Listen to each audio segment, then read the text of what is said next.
Welcome to Ginny's, where East meets West, and a slice of Eastern philosophy becomes a part of Western thinking.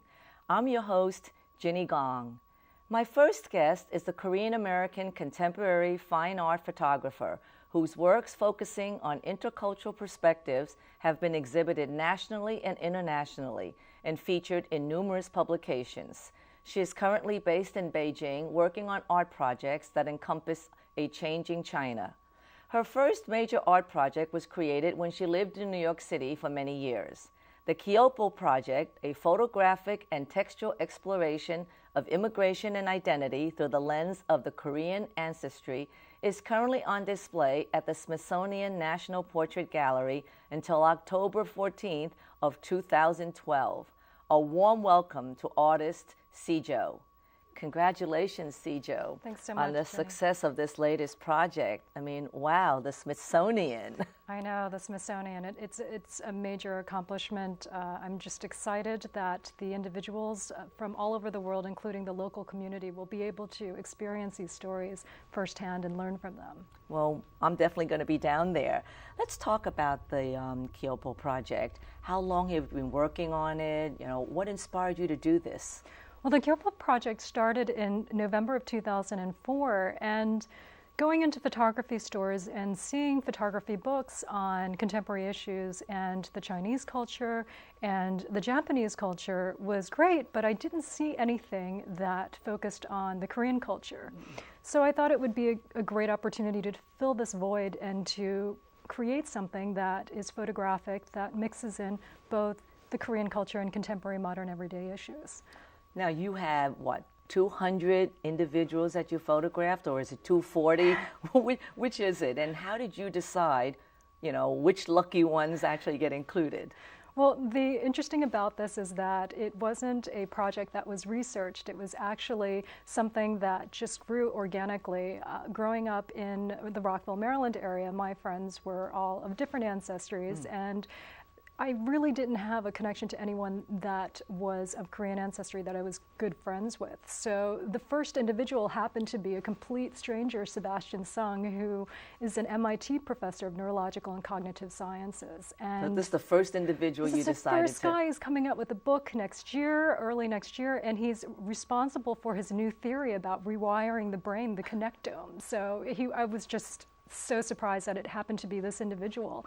And he ended up partaking in the project and recommended other people after that. Those individuals recommended others until it just started growing organically. There were chance meetings with strangers as well, so the group was quite spontaneous and organic. And I know you've included some pretty prominent people. One of my favorite, Daniel Dae Kim is one of those, and one of my former guests, Esther Goodhart. Yes. Right? Daniel Dae Kim it was just such a pleasure to meet him, for him to actually go out of his way and believe in the project and partake in it and express his thoughts about Americanism and really embracing and being proud of your heritage was quite humbling, and his humbleness and modesty was quite a surprise, being a very public figure. Esther Pat Goodhart was so hilarious. She was the first Korean Jewish person I had the pleasure to meet, and boy, she is just packed with so much energy. She's definitely involved in, obviously, comedy, but she's also, Hebrew school teacher. She does TV producing, she does radio. I can't find a lot of things she doesn't do. So it was really great to see somebody so passionate about her work and also engrossed in helping her communities, which is her Jewish community and her Asian community. Right, so I noticed, a lot of it is just how are the figures standing, what stands. So I saw Esther with two canes.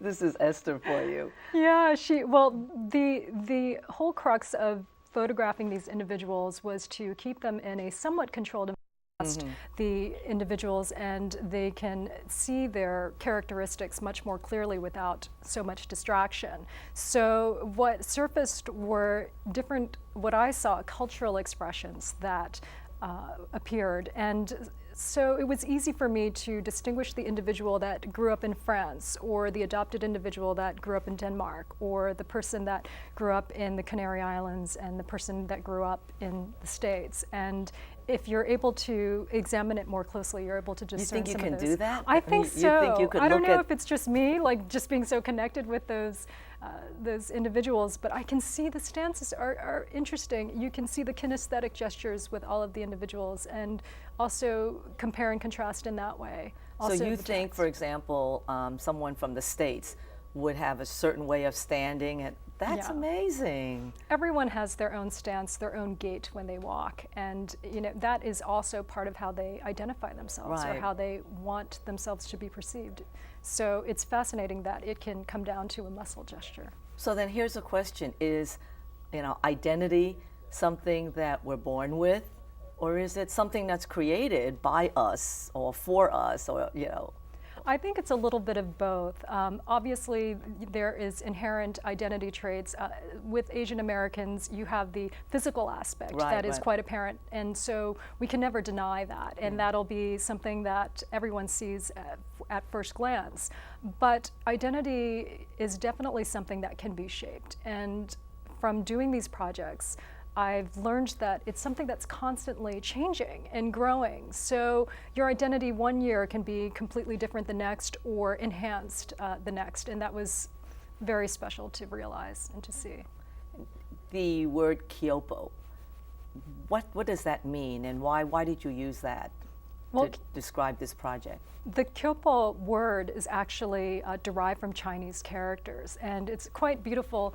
Chinese characters tend to have multiple meanings, and Kyo actually means living in another country, or living together in another country, or together in a foreign country, in a foreign land.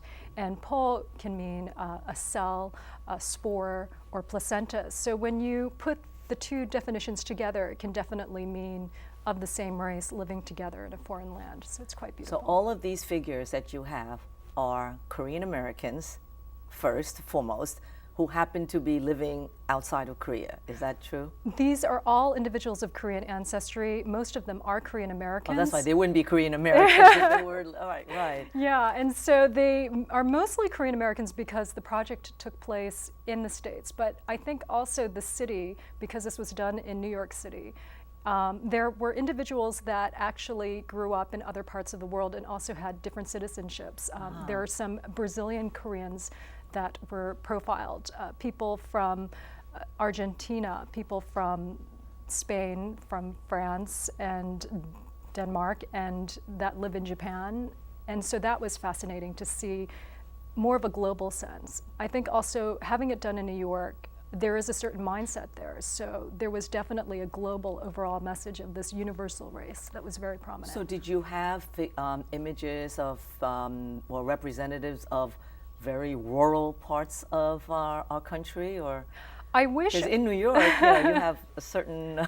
I think in New York, though, what's interesting is many of the people that do end up moving there tend to come from the suburbs or to other places around the state. So we did get some flavorings of that. People that grew up in Atlanta, Georgia, or it's not a suburb, but there are different vicinities around the nation. There was Sarah Choi, who came from Anchorage, Alaska, for a conference, and so she talked about her experiences, which was quite moving, pretty much helping to change policy for bettering families that have relatives with special needs, and this was due to her son having Prader-Willi syndrome, who had a very severe disease, and so she had helped to change that policy in her community. So it was very fascinating to learn about these stories and learn about their upbringings. But your art is strictly visual, so there's no sound component, right?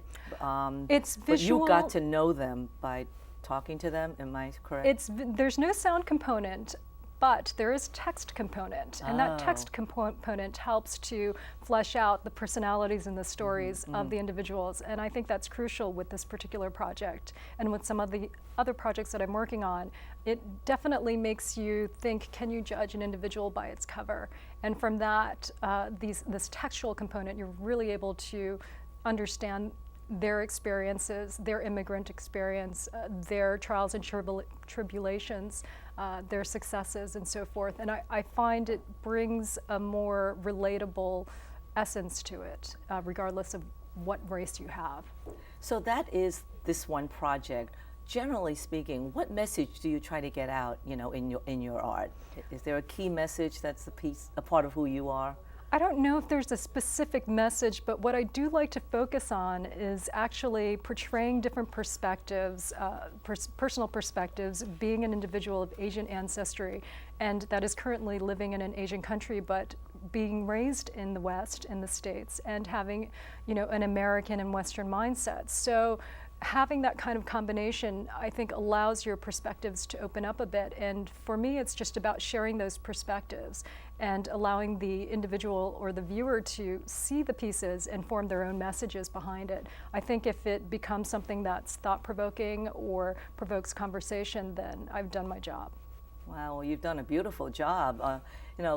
Last question, how does your parents feel, about you going into this field of art? Typical Asian American, they probably don't even know what you do. Well, initially they actually weren't so supportive. I think it's because they wanted their sense of success and happiness that they knew for their kids, which is obviously becoming an engineer, doctor, or lawyer, as every Asian American must experience a flavoring of. And that was a bit difficult, but I think in the end, my parents wanted me to be happy doing what I love to do. And when you're doing what you love to do and when you're passionate about what you're doing, you're really able to affect your community and your environment much more effectively. So they are, in the end, happy. Well, thank you very much for sharing and helping us understand how we perceive images and, basically who we are in terms of our own identity. We've run out of time. I want to thank Cyjo for joining us, and we'll be right back. Stay tuned.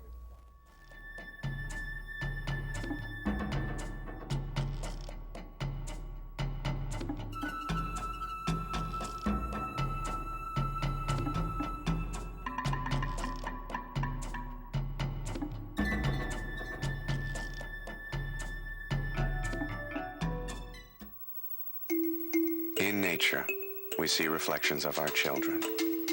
The tree is the strong one, the ocean rambunctious and untamed.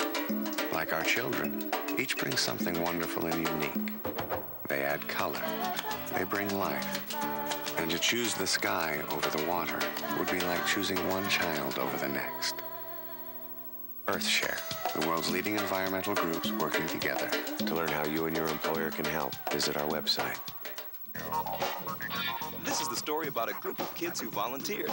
Doing something nice for someone. We fixed stuff. Did some art projects with the kids. We fixed up his house. We worked in the woods. Cleaned up the park. Did something for the planet. We just did it. No other reason. And you know what? It was great. At first, they didn't know each other. Well, that didn't last long. This guy is really funny. Me? These are my New friends. Are you into it? Call 4-H or check out our website at areyouintoit.com.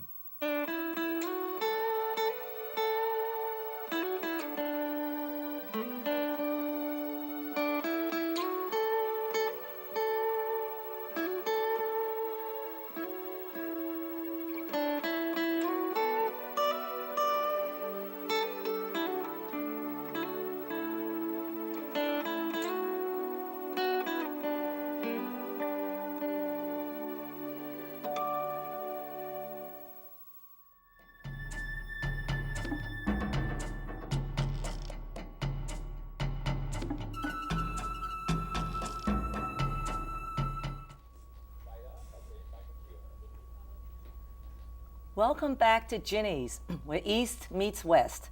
My next guest has spent much of her professional career in the area of health awareness. She is a multicultural health educator in the Office of Communications and Public Liaison for National Institutes of Arthritis and Musculoskeletal and Skin Diseases, NIAMS with NIH, and is responsible for outreach efforts for multicultural communities. Prior to this, she managed the Diabetes and Kidney Disease Education Program at NIH. A warm welcome to Mimi Lising. Welcome, Mimi. Thank you, Ginny. You know, you've spent much of your career in the field of health education.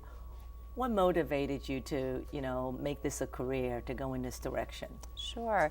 Back in college, I was a pre-medicine major, and then I switched to psychology halfway through. And then when I graduated, I discovered the field of public health, and especially community health. And it was a wonderful way for me to blend my interest in medicine with community health and health behavior. So I finished my master's degree in public health at UCLA, and then went on to a 2-year fellowship at the NIH. And I continued at NIH. Yes, that's right. Well, if you're going to be in the field of health, NIH is, where you really need to be, especially in terms of what you're doing. In terms of the multicultural community and reaching out to them, where do you find the biggest challenge? We've encountered a couple of challenges reaching out to multicultural communities. One of them is we've discovered a lack of access to health information in many communities. Some information is unavailable because it's not written in the appropriate language, or it's not appropriate for the culture, and it's not meaningful and relevant. So what we've done at the NIAMS is to tailor our health information, making sure that it's understandable from a linguistic perspective, especially for people for whom English may not be a first language. And then also to make it meaningful and relevant. And we do that by focusing on culture and what's important to people. And how do you know you've succeeded? I mean, how do you know that, what you're using is really doing the job? We have a couple of methods of determining our success. One of them, through our toll-free clearinghouse, we send out bulk information. And we have a lot of publications that are available in English, a number in Spanish, and we have a limited selection of publications available in Chinese. And believe it or not, we have one of the highest requests for information in Spanish and in the Chinese community for our Chinese publications. Well, I guess in terms of outreach, when you're looking at the Asian American community, language really would be an issue, wouldn't it? Absolutely. With the diversity. So how do you decide, in terms of, which language something gets translated into? Is there a % of population? How do you make that decision? Right. I think one of them is % of population. We've discovered Chinese Americans or Chinese people in America, there's a high prevalence. And so we've chosen to aim for that first. And our goal and hope is to increase access to our information in different languages, and we're doing that very slowly. Now, how long or when has the focus in NIH, in terms of the NIAMS program, has outreach been a focus?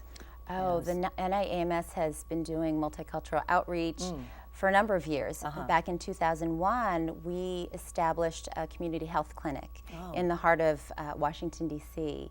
And the focus of that clinic was to study health disparities in rheumatic diseases in minority populations. We really wanted to find out why certain populations had greater prevalence of diseases such as rheumatoid arthritis and lupus and osteoarthritis, and why it was more severe for these populations. And so we set out a rheumatology clinic where we actually treat patients and provide specialty care for these patients who would normally not have access to rheumatologists. And we've learned a lot from this experience, and actually at the end of this month we're going to be celebrating our 10-year anniversary. Oh, wow. So it's very exciting.